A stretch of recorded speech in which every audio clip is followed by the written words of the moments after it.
Monsieur Saad El-Madani, directeur de l'Institut supérieur des sciences de la santé. Alors, c'est avec un plaisir qu'on va accueillir avec nous les différents intervenants. Et ce panel va se dérouler comme suit.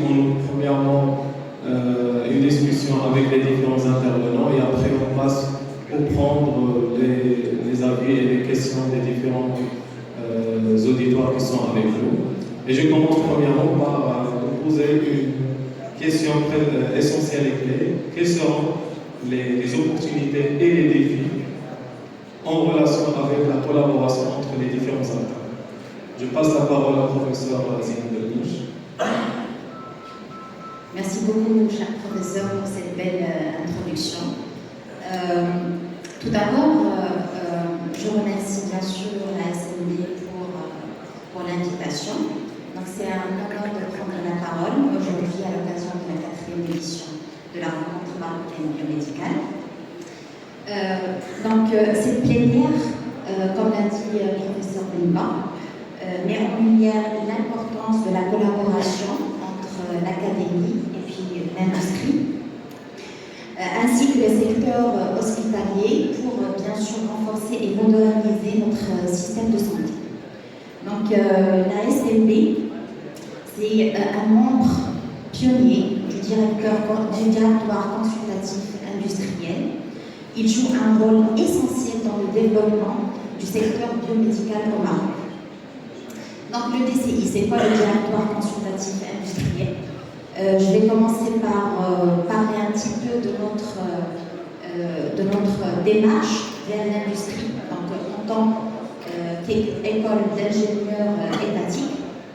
Donc le DCI, c'est initié par l'ENSAM de Rabat et officiellement lancé lors du Forum international académico-industriel les 1er et 2 octobre dernier, sous le patronage de Sa Majesté le Roi que Dieu l'assiste. Donc qu'est-ce qu'il fait? Il constitue un pont essentiel entre l'entreprise et l'université. Ça veut dire quoi? Ça veut dire faciliter, mutualiser bien sûr les synergies et aussi adapter les formations par rapport aux demandes du marché. Ainsi qu'orienter la recherche qui est très importante vers des solutions innovantes pour l'industrie. Parce qu'en tant qu'école d'ingénieurs, on a des sujets de recherche, mais peut-être que ces sujets de recherche ils sont innovants, mais ne servent pas à l'industrie à avancer, à innover, voilà, donc mutualiser ces synergies et mettre la main dans la main pour bien sûr avancer ensemble. Donc à savoir que l'ENSAM Rabat aussi dispose d'un génie biomédical, donc depuis 2014, on dispense plusieurs génies, mais dans le génie biomédical. Ça forme des ingénieurs qui sont hautement qualifiés, capables de répondre aux défis technologiques et scientifiques du secteur. Donc, parmi les concrétisations de ce directoire consultatif industriel, c'est le Medical Device Day qu'on a organisé conjointement avec la Fédération marocaine des industries de la santé, donc le 11 février dernier. Cet événement stratégique a rassemblé experts, industriels et décideurs autour d'enjeux majeurs, à savoir l'industrialisation, la souveraineté sanitaire, la réglementation et puis toujours l'innovation, à travers des ateliers, à travers des plénières ministérielles ainsi que collégiales. Cet événement vise à accélérer la production locale des dispositifs médicaux et à aligner la formation des ingénieurs par rapport aux besoins réels du marché. Donc c'est en totale cohérence et dans la même dynamique de la vision royale du développement industriel et sanitaire au Maroc. Donc en tant que partenaire stratégique du directoire consultatif industriel, la SNB et la FNIS s'imposent comme des acteurs majeurs dans la structuration du secteur biomédical. Donc ensemble, on peut éventuellement développer des formations continues alignées avec les avancées technologiques et industrielles. On peut mettre en place des plateformes de recherche et d'innovation en synergie avec l'industrie et les établissements de santé. On peut améliorer tout ce qui est réglementation et certification afin d'accroître la compétitivité et l'accès au marché. Et puis aussi lancer, bien sûr, des projets collaboratifs qui visent à renforcer la production locale des dispositifs médicaux. Donc pour conclure, je suis convaincue que nous avons une opportunité unique de positionner le Maroc comme un leader en fabrication et en innovation biomédicale.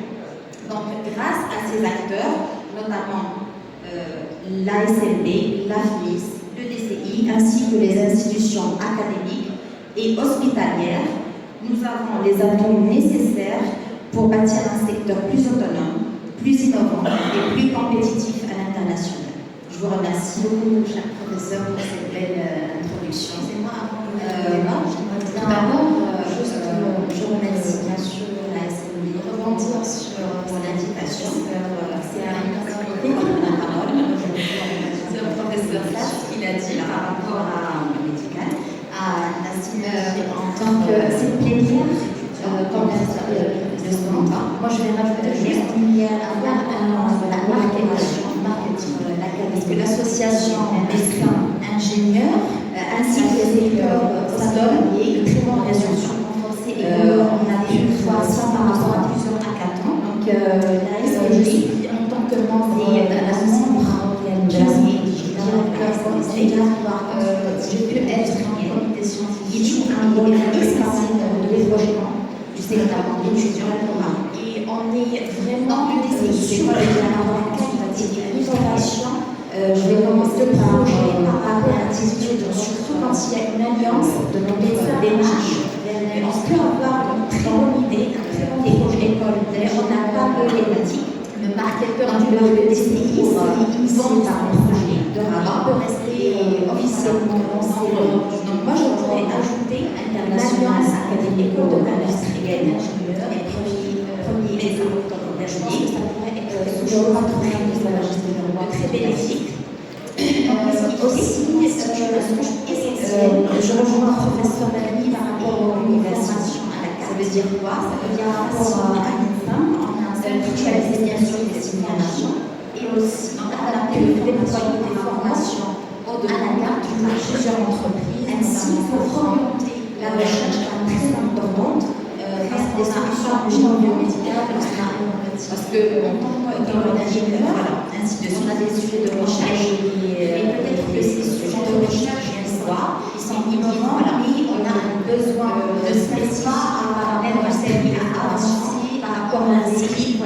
Je connais bien avoir, on aimerait bien mettre la main des techniciens au lieu de recruter des ingénieurs. À savoir que l'ENSPEL a aussi des techniciens qui sont là depuis pas mal d'années et dans le pour leur présenter leur suivi mais pas encore professionnel en développant la formation de combien de temps qui sont pour avoir un produit et un ingénieur, un technicien qui est opérationnel et concrétisation de ce directeur de la formation. Donc c'est juste un petit aspect pour organiser la puis je vais laisser la parole à l'audience qui est